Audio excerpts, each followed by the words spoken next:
तो फिर ये शंका कहाँ से आ गई? कोई तो बात होगी जिसके कारण ये बात चली हुई है, मन में डाला हुआ है कि शिव नैवेद्य लेना चाहिए कि नहीं लेना चाहिए। कहा हाँ ये बात भी है, वो भी बताए देते हैं। चंडाधिकारो यत्र अस्ति, भगवान शिव के ही गण हैं चंड, उनका कुछ मामले में अधिकार है। तो जहां चंड का अधिकार है वो चंड का अधिकार नहीं लेना चाहिए, बस इतनी बात है। शिव जी का नैवेद्य अस्वीकार्य नहीं है किसी भी दशा में, लेकिन कुछ ऐसा है जो चंड के अधिकार में आता है कि वो उनका है।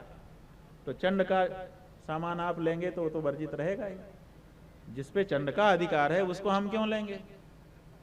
चंडाधिकारो यत्रास्ति तद भोक्तव्यम न मानवैहि, उसको मनुष्यों को नहीं स्वीकार करना चाहिए। चंडाधिकारो नो यत्र भोक्तव्यम तच्च भक्तितः, जहां चंडाधिकार नहीं है उसको भक्ति पूर्वक स्वीकार करना चाहिए। जहां चंड का अधिकार है तो कहा महाराज ये तो बताइए कि चंडाधिकार है कहां? कौन से नैवेद्य पर भगवान शिव के चंड का अधिकार है जिसको हम छोड़ दें, बाकी सबको स्वीकार कर लें?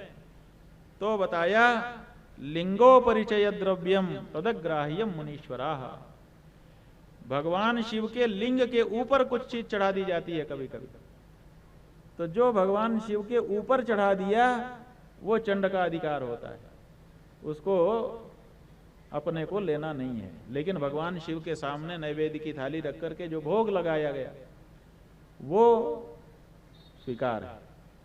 जैसे अपने लोग उठते हैं, कभी कभी कलाकार यहाँ गाते रहते हैं, तो जो कलाकार गाते रहते हैं तो आप लोग क्या करते हैं, जैसे गुरुजी बैठे रहते थे तो हम लोग देखते थे, तो कुछ लोग उठ करके जेब में से पैसा निकालते थे और निकाल करके सीधे दे देते थे, और कुछ लोग आ करके गुरुजी के माथे पे ऐसे 3 बार घुमाते थे और घुमा करके फिर देते थे, है ना। अब देने देने में फर्क हो गया। अब इस फर्क का क्या तात्पर्य है?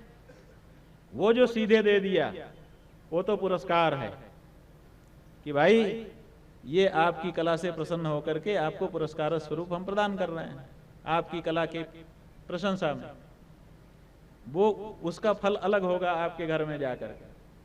और वो जो 3 बार घुमा करके दिया, मतलब अलाय बलाय निकाल करके फिर आपको दे रहे हैं।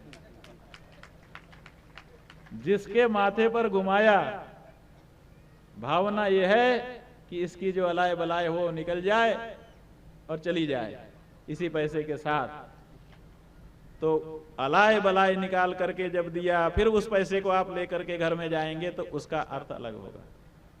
अब शंकराचार्य जी महाराज की बात अलग है, उनके कोई ऐसी अलाय बलाय है नहीं, इसलिए उनके माथे से उतारा हुआ अगर किसी कलाकार को दिया गया तो वो तो आशीर्वाद ही है, उसमें आशीर्वाद जाएगा।